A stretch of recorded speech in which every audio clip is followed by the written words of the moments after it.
प्यारे बच्चों, आज हम लोग क्लास 12 के अर्थशास्त्र में कीमत लोच और मांग की लोच में अंतर, मांग में परिवर्तन के कारण, प्रतिस्थापन एवं पूरक वस्तुओं में अंतर को समझेंगे। शुरू करने से पहले आपसे निवेदन है कि जो कोई मेरे चैनल पर नए हैं कृपया करके चैनल को सब्सक्राइब कर दें, बेल आइकन को दबा दें, जिससे मेरे प्रत्येक वीडियो की नोटिफिकेशन आपको मिलती रहेगी।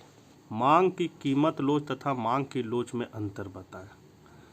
तो जब मूल्य में प्रतिशत परिवर्तन का प्रभाव मांग पर पड़ता है तो उसको लोग मांग में कीमत लोच करते हैं, और मूल्य के अलावा या कीमत के अलावा किसी अन्य कारण से अगर मांग मात्रा प्रभावित होती है तो उसको हम लोग मांग की लोच करते हैं।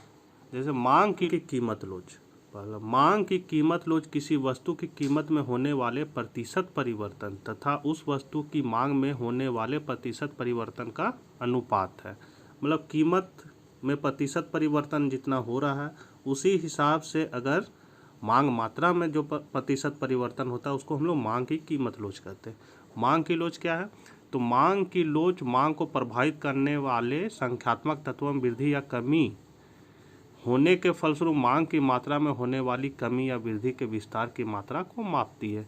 जैसे अगर उपभोक्ता का आय बढ़ गया उसके आधार पर वो अगर मांग को बढ़ा रहा है, या उपभोक्ता का आय घट गया उसके आधार पर वो मांग को घटा रहा है, तो इस आधार पर अगर मांग मात्रा में जो प्रतिशत परिवर्तन होगा उसमें वो मांग की लोच कहेंगे।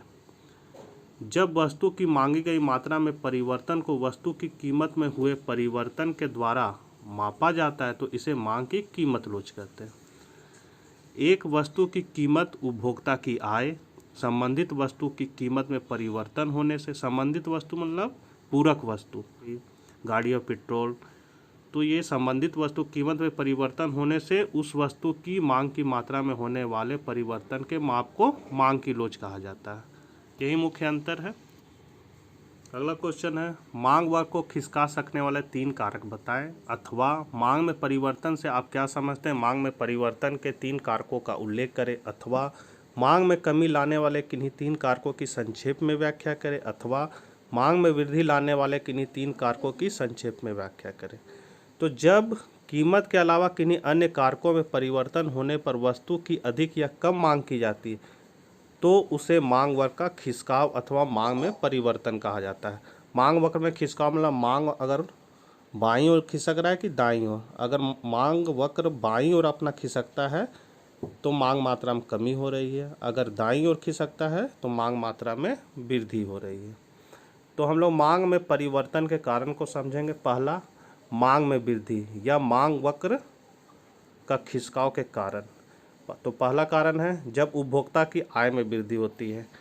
उपभोक्ता का जब आय बढ़ जाता है तो वो क्या करता है, मांग को बढ़ाता है, तो उसको हम मांग में वृद्धि कहेंगे। जब प्रतिस्थापन वस्तु कीमत में वृद्धि होती है, चाय का अगर दाम बढ़ रहा है तो आदमी कॉफ़ी पीने लगेगा, तो इससे क्या होगा, कॉफ़ी का मूल्य, चाय का मूल्य बढ़ने से कॉफ़ी की मांग प्रभावित हो रही है, इसे हम लोग मांग में वृद्धि कहेंगे।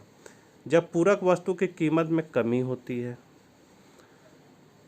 जब फैशन या ऋतु में परिवर्तन वस्तु के लिए उपभोक्ता की रुचि में परिवर्तन लाता है, जब क्रेताओं की संख्या में वृद्धि हो, जब भविष्य में कीमत बढ़ने की संभावना हो, जब भविष्य में उपभोक्ता की आय बढ़ने की संभावना, इन सब कारणों से मांग में वृद्धि होती है और मांग वक्र अपनी दाईं ओर खिसकता है।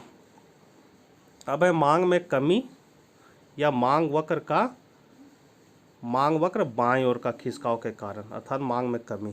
जब उपभोक्ता की आय में कमी होती है, अगर उपभोक्ता का आय घट जाएगा तो वो अपनी मांग को कम कर देता है, इसलिए मांग में कमी करे। जब प्रतिस्थापन वस्तु की कीमत में कमी होती है, जब पूरक वस्तु की कीमत में वृद्धि हो जाती है, जैसे अगर पेट्रोल का दाम बढ़ा देता है तो आदमी कार का मांग कम करने लगता है या बाइक का मांग कम करता है, तो उसको हम लोग मांग में कमी कहते हैं। जब फैशन या ऋतु में परिवर्तन के कारण वस्तु के लिए उपभोक्ता की रुचि में कमी आती है, क्रेताओं की संख्या में कमी होने से भी मांग में कमी होती है।